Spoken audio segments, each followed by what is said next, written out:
It's sweet that you brought something, my daughter-in-law Brittany said loudly as she held up my small envelope between two perfectly manicured fingers. But next time, Eleanor, maybe bring a real gift. The laughter that followed rolled across the ballroom like a polite storm, soft but unmistakable, and every smile in the room seemed to land squarely on me. I stood beside my chair at the reception table, my hands folded calmly in front of me, as if I had just witnessed a joke that everyone else understood better than I did.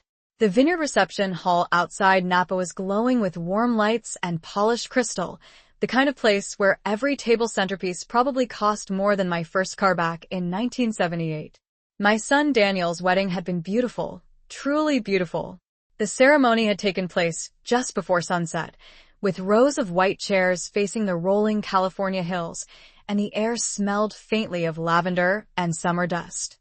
I had watched Daniel say his vows with a smile that reminded me of the little boy who used to run down our hallway in superhero pajamas, and for a moment I had allowed myself to believe that everything we had been through together had led to this peaceful, joyful day.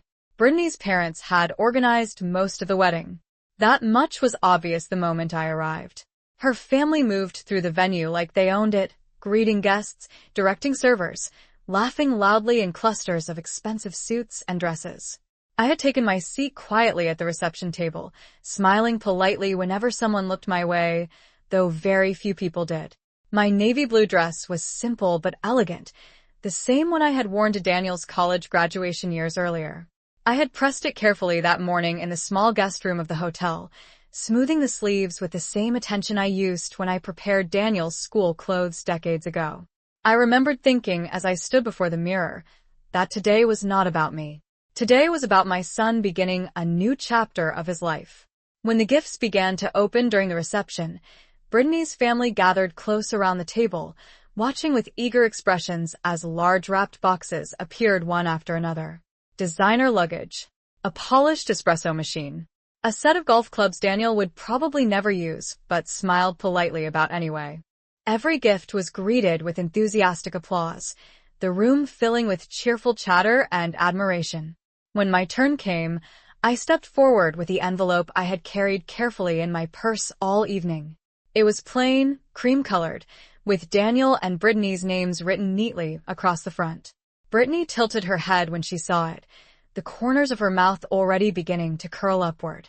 "Oh," she said brightly, holding it up so everyone could see. An envelope. How mysterious. A few guests chuckled softly. Daniel shifted in his chair, but said nothing. Brittany slid her finger beneath the flap and peeked inside, then laughed again, louder this time. "Well," she said, glancing around the table, "I guess not everyone believes in big wedding gifts." The laughter grew stronger, though still polite enough to pretend it wasn't cruel. I simply smiled, the same calm smile I had practiced for many years. After all, I had spent most of my life learning how to stand quietly while other people spoke. Brittany placed the envelope down beside her plate, already reaching for the next gift box, when the ballroom doors opened behind us. A tall man in a dark suit stepped inside, scanning the room as if he were searching for someone. His expression was professional, composed, and slightly urgent. The conversations around the tables began to soften as people noticed him moving toward the reception area. He paused beside the event coordinator and spoke briefly before turning toward the guests again. Then his voice carried clearly across the room. "Excuse me," he said. "Is Mrs. Eleanor Whitmore here?" I felt every pair of eyes in the room shift toward me the moment that man spoke my name. For a brief second the reception hall grew strangely quiet, the kind of quiet that happens when 100 conversations pause at the same time. I slowly turned to my chair and raised my hand slightly. "I am Eleanor Whitmore," I said calmly. The man nodded with professional politeness and began walking toward our table, his polished shoes moving steadily across the marble floor of the ballroom. I noticed the small gold pin on his suit jacket and the leather portfolio tucked under his arm, but I did not stand up yet. Instead, I folded my hands together and waited. Around me, the energy at the table had changed. Brittany's laughter had faded into a tight smile that looked more curious than amused now. Her mother leaned closer to her, whispering something behind her champagne glass. Daniel glanced at me briefly, confusion written across his face, then turned his attention toward the approaching man as if trying to understand why someone he did not recognize had entered his wedding reception asking for his mother.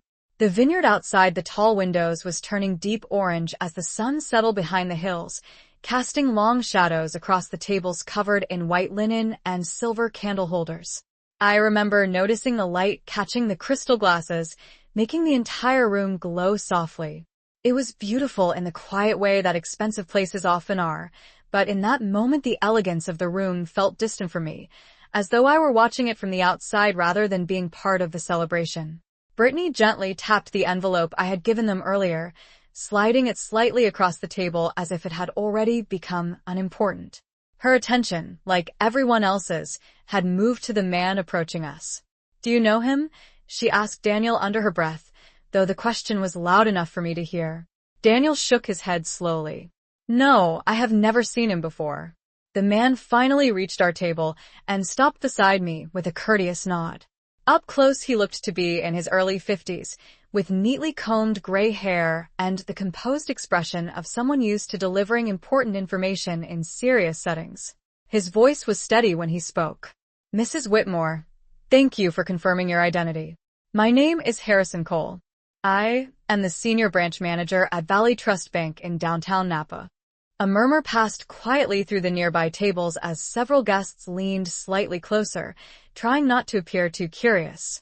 Brittany's father raised an eyebrow while adjusting his tie, clearly interested now in whatever business a bank manager might have with the quiet woman his daughter had just laughed at moments earlier.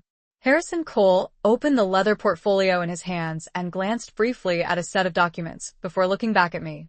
"I apologize for interrupting the reception, Mrs. Whitmore, but you asked that I deliver these documents personally this evening." For the first time since he entered the room, a flicker of recognition crossed Daniel's face. "Documents?" he asked slowly. Mr. Cole nodded politely, then shifted his attention toward my son and Brittany. "Yes. Documents related to the financial trust and property transfer that Mrs. Whitmore authorized earlier this year." The silence around our table grew heavier now. Brittany looked from the bank manager to the envelope sitting beside her plate, then back to me, her confident expression beginning to fade just slightly as she realized that the small envelope she had laughed about might not have been a joke at all. For several seconds, no one spoke. The music from the other side of the ballroom continued softly, but at our table it felt as though the entire world had paused. Brittany slowly picked up the envelope again, turning it over in her hands as if seeing it for the first time.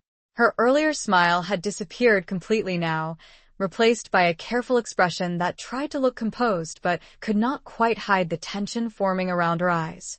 Daniel looked between the envelope and the bank manager, clearly trying to understand how a simple wedding gift had suddenly turned into something official enough to require a bank representative to appear in person. Mr. Harrison Cole calmly removed several documents from his leather portfolio and placed them neatly on the edge of the table in front of me. The thick cream-colored paper carried the unmistakable appearance of legal paperwork, complete with embossed seals and carefully printed signatures. Several guests nearby leaned slightly closer in their chairs, curiosity pulling them into the moment even though they tried to appear polite about it. Brittany's father cleared his throat and adjusted his jacket, his confident posture beginning to stiffen just a little as the situation grew more serious than anyone had expected. Mr. Cole spoke again in the same measured tone he had used earlier.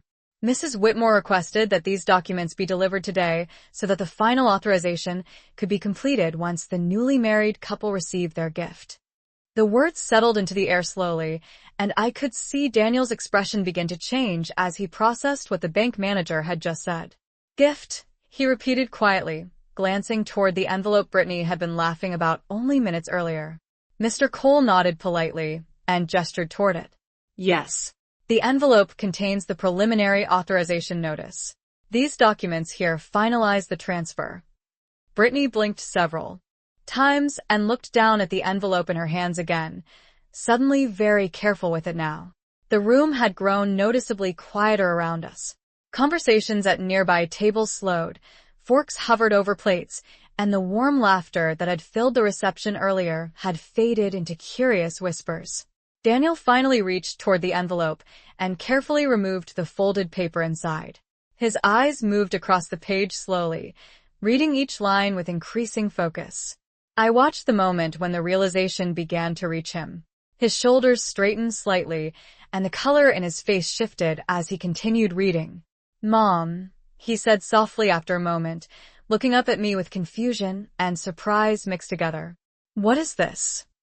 I met his eyes calmly, the same calm I had carried with me all evening, and I answered with the quiet honesty that had guided most of my life. "It is the wedding gift I promised you." Mr. Cole then opened the folder and turned the documents toward Daniel and Brittany so they could see the printed titles at the top of the pages. The words were large and unmistakable: Trust Establishment Agreement and Property Transfer Authorization. A faint ripple of murmurs passed through the surrounding tables as people began to understand that something far more significant than a small envelope had just arrived at the reception. Brittany slowly set the envelope back onto the table as though it had suddenly become fragile, and for the first time since the evening began, she did not have anything to say. Daniel continued reading the document slowly, his eyes moving line by line as if he wanted to be absolutely certain he understood what was written there.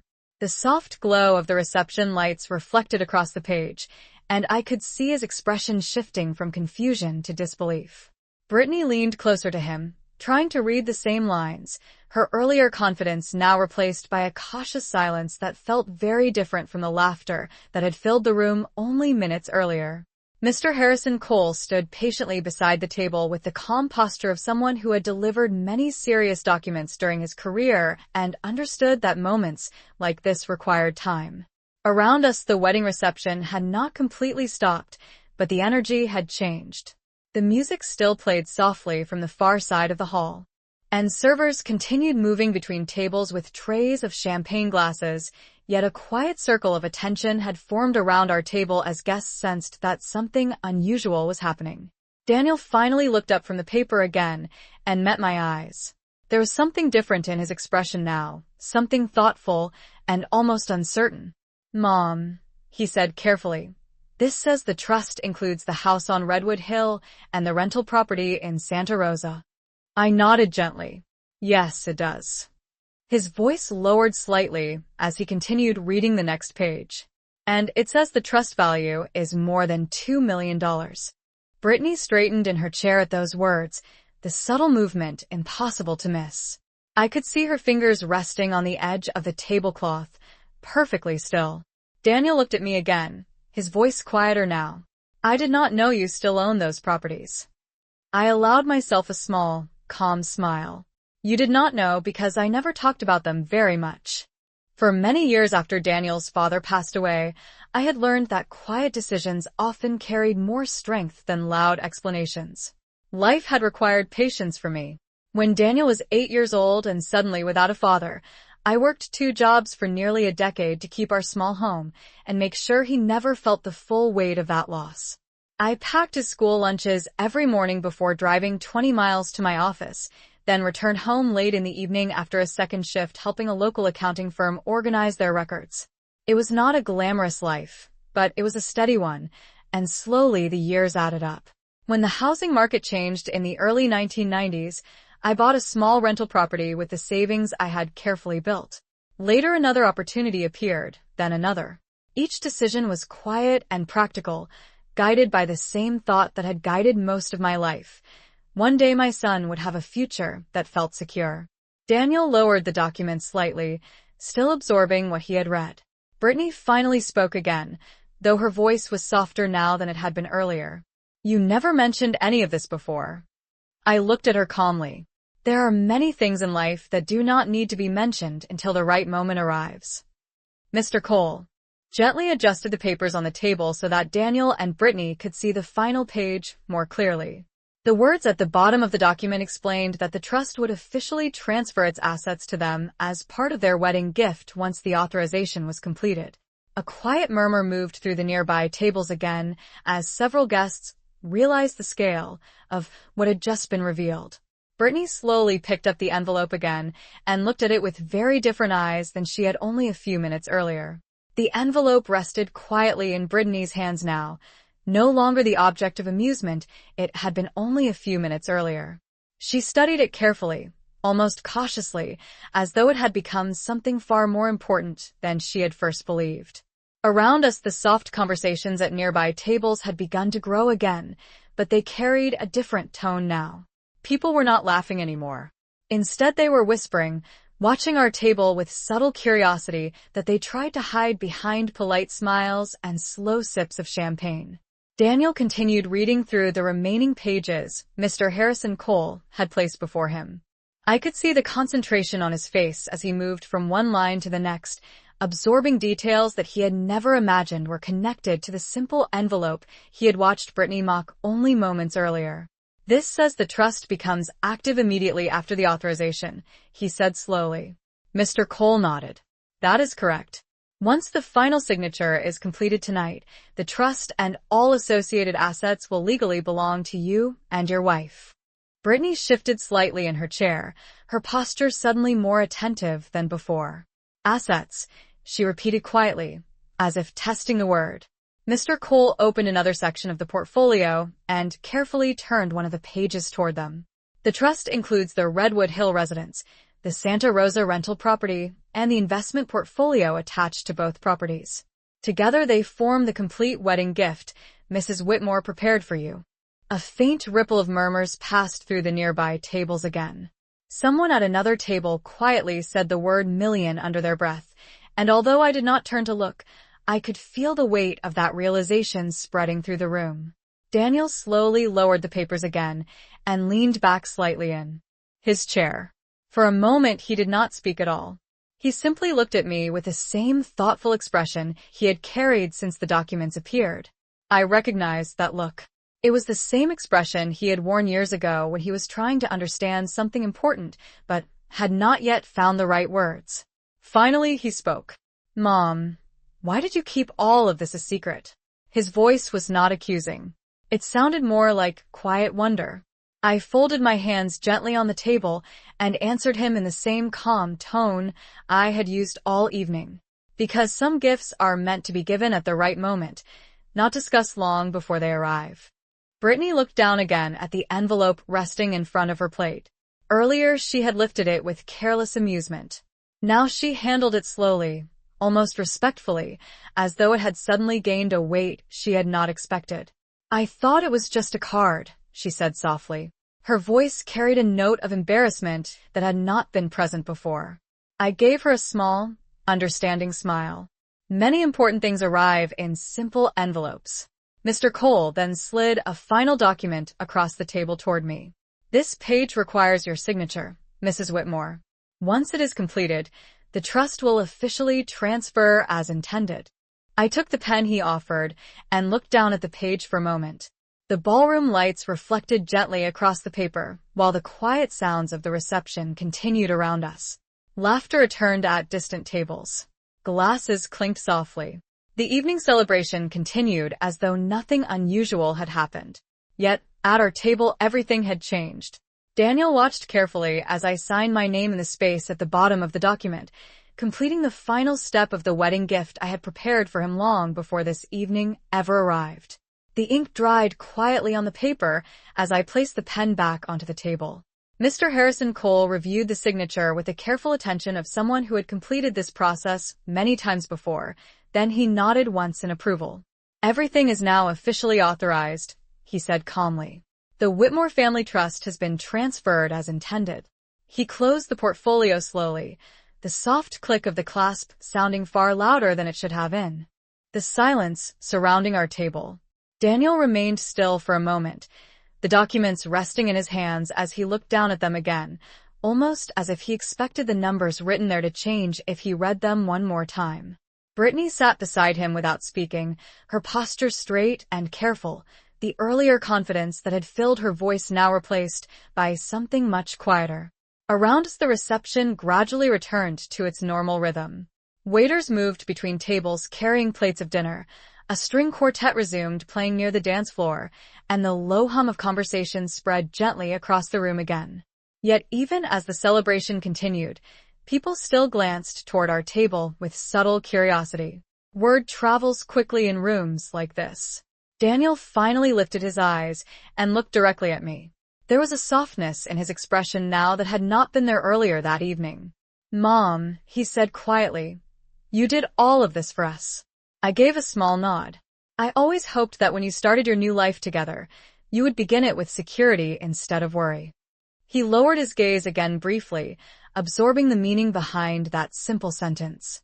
For years I had watched him work hard, building his career step by step, never asking for help even when life demanded more from him than it should have. A parent notices those things. A parent remembers them. Brittany slowly reached for the envelope again and slid the paper back inside, this time smoothing the edge carefully before setting it down beside the documents Daniel still held. Her voice was quieter than I had ever heard it. "Mrs. Whitmore," she said gently, "I think I misunderstood your gift earlier." I looked at her calmly. "It happens more often than people realize." She nodded slightly, and for the first time since the reception began there was no trace of humor or sarcasm in her expression. Mr. Cole stepped back politely, giving the newly married couple a respectful amount of space as Daniel continued to review the trust papers. A few guests from nearby tables had begun to approach slowly, pretending they were simply passing by, though it was obvious they were curious to confirm what they had heard. Someone whispered, "Congratulations." Another guest shook Daniel's hand with sudden enthusiasm. The atmosphere had shifted in a way that no one could quite pretend had not happened. Daniel eventually closed the folder and set the documents gently on the table. When he looked at me again, there was a mixture of gratitude and reflection in his eyes. "I do not even know what to say," he admitted quietly. I smiled at him in the same calm way I had all evening. "You do not need to say anything tonight." The music near the dance floor began to grow slightly louder as the band prepared for the first dance, and the golden lights hanging above the reception tables cast a warm glow across the room. For most of the guests, the evening would soon return to the simple celebration it had always been meant to be. But at our table, something deeper had already changed. Sometimes a single quiet moment reveals more truth than years of ordinary conversation. The music near the dance floor grew warmer as the band began playing a slow melody for the first dance, and gradually the attention of many guests returned to the celebration itself. Daniel carefully gathered the documents and placed them back inside the folder Mr. Harrison Cole had provided, still moving with the quiet focus of someone trying to fully understand the weight of what had just happened. Brittany remained seated beside him, her earlier confidence replaced by a thoughtful silence that seemed unfamiliar to her. For several moments, she simply watched Daniel close the folder, then her eyes moved toward me again, this time without the playful amusement that had filled them earlier in the evening. I noticed the way she folded her hands together on the table, the gesture careful and controlled, as though she were choosing each movement more deliberately now. Daniel leaned slightly toward me, lowering his voice so that only those closest to our table could hear. "Mom, I still cannot believe you planned all of this without saying anything," he said quietly. I gave a small smile. Some things are easier to give than to explain. He nodded slowly, understanding the meaning behind that answer more clearly than anyone else at the table could. For many years, our conversations had often been simple like that, built on quiet understanding rather than long explanations. Across the table, Brittany's parents had grown noticeably quieter. Her father, who earlier had spoken loudly with guests and laughed proudly about the wedding arrangements, now sat back in his chair watching the scene unfold with a more measured expression. His wife whispered something to him that I could not quite hear, and he responded with a brief nod before lifting his glass and taking a thoughtful sip. The room itself had returned to its gentle celebration. Couples began moving toward the dance floor as the first dance was announced, and a warm ripple of applause spread through the ballroom. Yet even as the lights softened and the music filled the space, the shift at our table remained quietly present. Brittany finally turned toward me again. Her voice was careful when she spoke. "Mrs. Whitmore, I hope you understand that earlier I thought the envelope was just a card." I met her eyes calmly. "Yes, I understood what you thought." She hesitated for a moment, clearly choosing her next words with more caution than she had shown earlier. "I should not have laughed." I gave a gentle nod. Moments like that happen at large celebrations. People speak before they know the whole story. Daniel looked between us, the tension in his shoulders easing slightly as the conversation moved into calmer territory. Mr. Cole stepped forward once more, offering Daniel a professional handshake. "Congratulations again on your marriage," he said warmly. "And congratulations on the beginning of your new trust. I believe it will serve you well." Daniel returned the handshake with sincere gratitude. "Thank you for bringing everything tonight." Mr. Cole nodded politely before excusing himself to leave the reception, his work completed with the quiet efficiency he had shown since the moment he entered the room. As he walked toward the exit, several guests turned to watch him go, still curious about the man whose arrival had changed the tone of the evening so completely. Daniel looked down once more at the folder resting on the table, then back at me. The expression on his face carried something deeper now, something thoughtful and sincere. Sometimes it takes an unexpected moment for people to see clearly what had always been there all along. The first dance began as Daniel and Brittany stepped slowly onto the polished wooden floor beneath the warm lights of the vineyard hall. Guests turned their attention toward the couple, and the gentle applause that followed seemed to restore the celebration to the joyful evening everyone had expected. For a few moments I remained seated at the table, watching quietly as the music carried through the room. The folder containing the trust documents rested beside Daniel's plate, and the small cream-colored envelope lay carefully on top of it, now treated with the same care people usually give to something valuable. Brittany's parents had moved closer to the dance floor to watch the newly married couple, but their earlier confidence had softened into something more reserved. They clapped politely along with the rest of the guests, yet every so often their eyes drifted back toward our table, as though they were still trying to understand how the evening had changed so quickly. Daniel guided Brittany slowly across the floor, smiling in that warm way he had always done when he was focused on something important. As the music played, I noticed him whisper something quietly to her. She listened with careful attention and nodded once, then glanced briefly toward me before returning her eyes to him. When the dance ended, the room filled again with cheerful applause, and Daniel led Brittany back toward the table where I was sitting. His expression looked lighter now, as though the moment of surprise had settled into something steadier. "Mom," he said gently as they returned to their seats, "I want you to know how much this means to us." I smiled softly. "It means more to me that you both begin your life with peace of mind."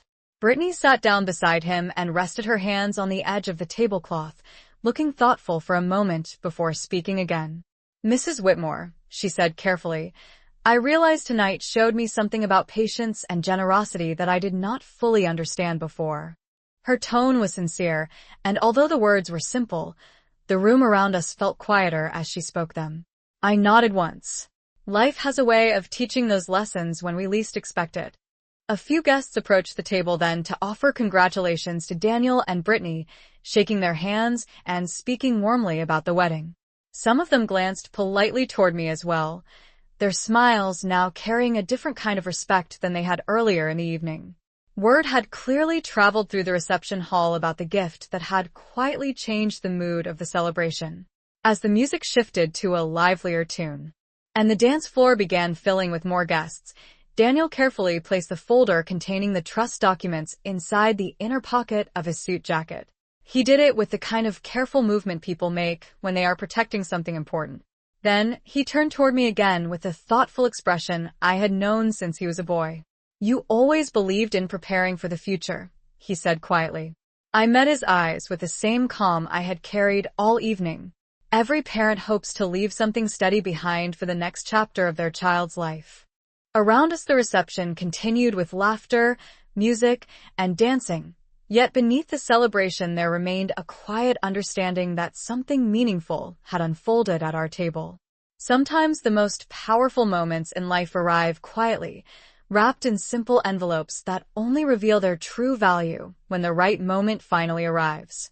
The evening continued with music and conversation flowing easily across the vineyard hall, yet the moment that had unfolded at our table lingered quietly in the air like a soft echo. Daniel and Brittany spent the next hour greeting guests, accepting congratulations, and smiling for photographs near the large windows overlooking the rolling Napa Valley hills. Every so often Daniel's hand would briefly touch the inside pocket of his jacket where the folder rested, as though he wanted to reassure himself that everything that had happened earlier was real. From my seat, I watched the celebration with a calm sense of reflection that only years of life experience can bring. Weddings have a way of revealing people's true character, not through dramatic moments, but through the small choices they make when they believe no one is paying attention. The warm lights hanging above the reception tables cast a golden glow across the room while the band played a series of familiar songs that encouraged more guests to join the dance floor. Laughter returned fully now, and the earlier tension had softened into something almost thoughtful. Brittany eventually approached the table again while Daniel spoke with a group of friends near the bar. She paused beside my chair for a moment before sitting down across from me. Her posture was more relaxed than it had been earlier, yet there was still a careful sincerity in her expression. "Mrs. Whitmore," she said quietly, "I've been thinking about what happened tonight." I met her eyes calmly. It was a long evening for everyone. She nodded slightly. "I think I judged something too quickly." Her voice carried none of the playful tone that had filled her words earlier in the evening. Instead, it sounded thoughtful, almost reflective. "Sometimes people laugh at things they do not understand," she continued. I allowed a gentle smile to appear. "And sometimes understanding arrives when we least expect it." Brittany looked down briefly at the tablecloth before meeting my gaze again. "Daniel is very lucky to have a mother who thinks so far ahead." I shook my head softly. Every parent simply hopes their child will have stability when the future begins to unfold. Across the room, Daniel glanced toward us and walked back to the table with a warm expression. He rested his hand lightly on Brittany's shoulder and looked at me with quiet gratitude that did not require many words. "Mom," he said, "tonight will always be something we remember." I nodded once. Then it has served its purpose. The music grew lively again as the band began another song, and guests returned to dancing with renewed energy. The celebration carried on just as any wedding should, filled with joy, laughter, and the promise of new beginnings. Yet beneath the festive atmosphere there remained a quiet lesson that had revealed itself without anger, without raised voices, and without drama. A simple envelope had arrived at the table earlier that evening, and with it came a reminder that the true value of a gift is not always visible at first glance. As the night continued and the lights outside the vineyard faded into the deep blue of the California sky, I realized that sometimes the most meaningful moments in life are the ones that unfold quietly, teaching everyone present something they will remember long after the music has stopped.